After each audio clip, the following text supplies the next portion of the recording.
ఆత్మానంద స్వరూపులైన ముక్తిపథం channel ప్రేక్షకులకు నమస్కారం. ధ్యానానికి సంబంధించినటువంటి విషయంలో రకరకాలైనటువంటి ధ్యాన పద్ధతులు ఉన్నాయి.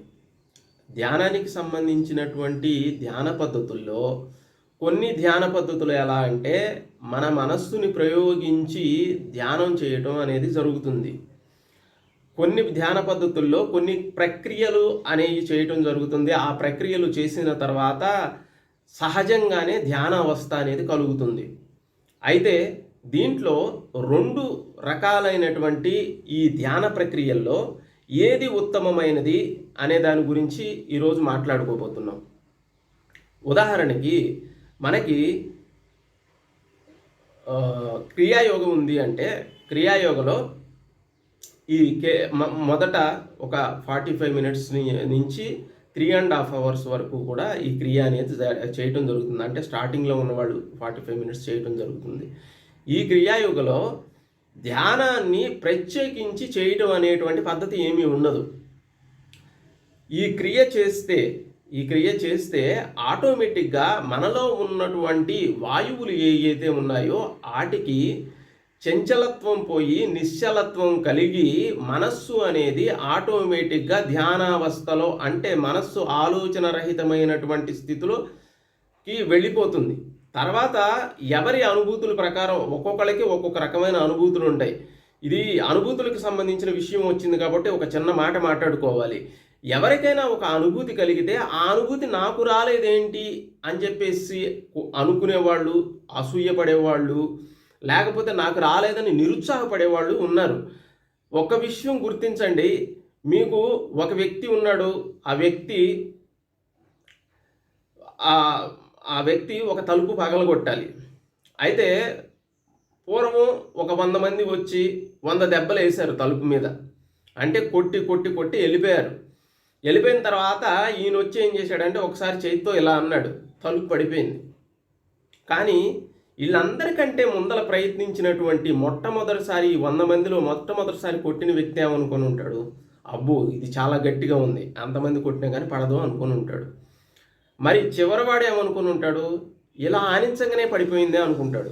ఇక్కడ విషయం ఏమిటి అంటే సాధనా విషయాలకు సంబంధించి కూడా పూర్వజన్మల్లో కానీ మోస్ట్లీ పూర్వజన్మల్లో ఒక రకమైనటువంటి సాధన థర్డ్ ఐకి సంబంధించి కానీ, చక్రాస్కి సంబంధించి కానీ, కుండలినికి సంబంధించి కానీ, లేకపోతే సమాధి స్థితులకు సంబంధించి ఏదైనా అయి ఉండొచ్చు. మనకి కనిపించేటువంటి విజన్స్ కానీ వీటికి సంబంధించిన సాధనలు పూర్వంలో జరిగి ఉంటే అక్కడ చాలా మీరు స్ట్రగుల్ చేశారు ఆ సాధన కోసం. చేసి చేసి చేసి ఈ జన్మలోకి వచ్చారు. ఈ జన్మలో కూర్చోగానే థర్డ్ ఐ ఓపెన్ అయింది. ఆయనకి థర్డ్ ఐ కూర్చోగానే ఓపెన్ అయింది, నాకు ఓపెన్ అవ్వలేదు. ఇలాంటి కంప్లైంట్స్ ఎక్కువ వినపడతాయి. అదేంటంటే వాళ్ళు ఆల్రెడీ చేసి ఉంటారండి దాని మీద. మీరు కూడా గట్టి ప్రయత్నం చేస్తే ఈ జన్మలోనే పొందొచ్చు, లేకపోతే చాలా టైం పట్టచ్చు, వెయిట్ చేయాలి. దీనికోసం మనం నిరుత్సాహపడాల్సినటువంటి అవసరం లేదు. ఒక విషయం కాబట్టి ఇది దీనికి సంబంధించింది.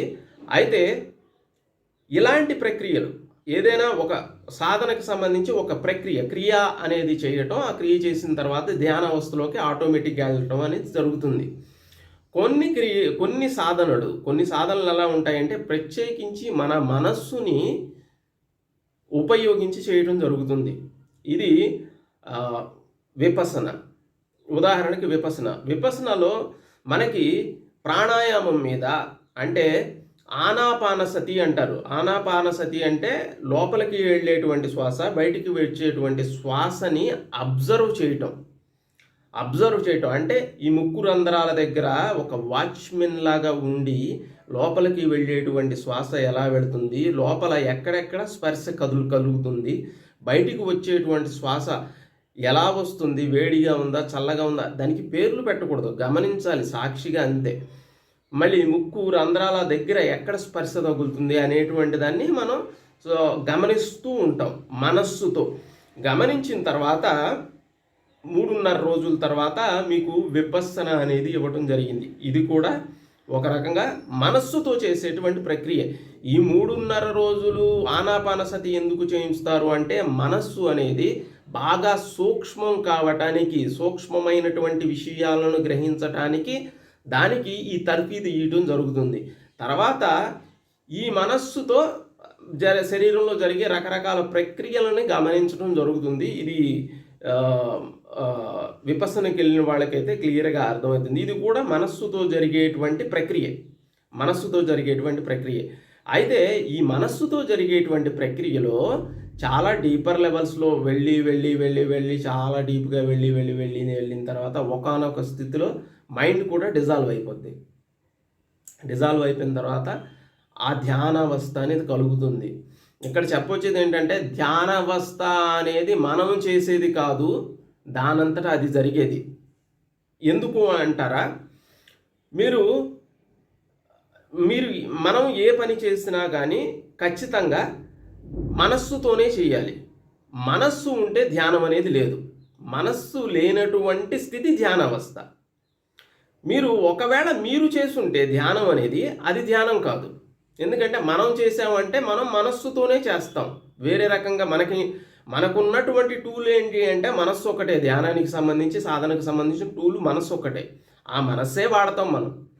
మరి అలాంటప్పుడు అది ధ్యానం ఎలా అవుతుంది? అందుకనే ధ్యాన స్థితి అనేది దానంతటా అదే కలుగుతుంది.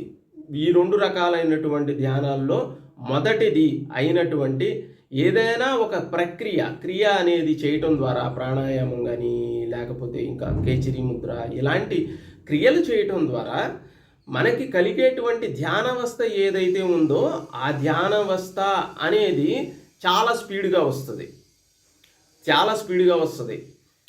ఉత్తమం అలా అని చెప్పుకోలేము. ఎందుకంటే ఇక్కడ ఏంటంటే మీరు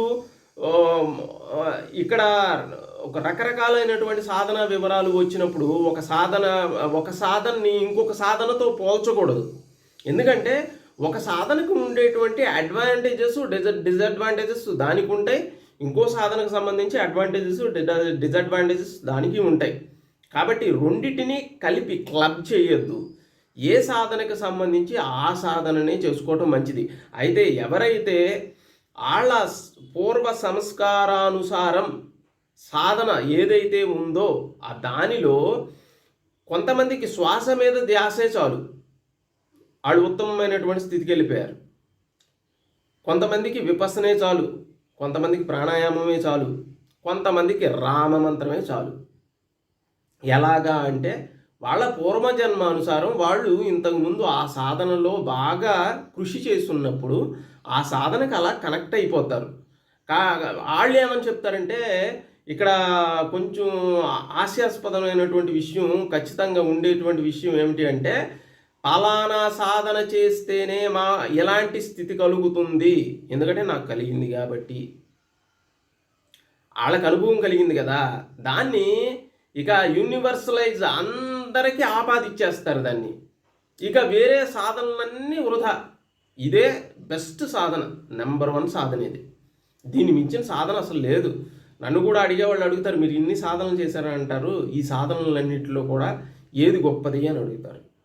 ఏది గొప్పది, ఏది బాగా స్పీడ్, ఇలాగా ఏదంటే మీకు ఒక్కొక్క దాంట్లో ఒక్కొక్క అడ్వాంటేజ్ ఉంటుందండి. సాధనకి ఇంకో సాధన తీసుకోవాల్సిన అవసరం ఏమిటి అని కూడా అడగచ్చు.